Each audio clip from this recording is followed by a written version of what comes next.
আসসালামু আলাইকুম। তোমরা সবাই কেমন আছো? আশা করি অনেক ভালো আছো। তো আজকে গরুর গোশত রান্না হচ্ছে। এখানে একটা আলু দিয়েছি গরুর গোশতর মধ্যে রান্না হচ্ছে, এখানে দেখতে পাচ্ছেন।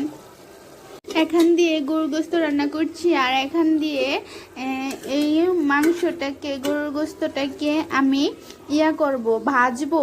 এটাকে আমি সব ময় মশলা দিয়ে নিয়েছি। এখানে আমি তেল দিয়ে ভেজে নেব, আর এটাকে রান্না করছি।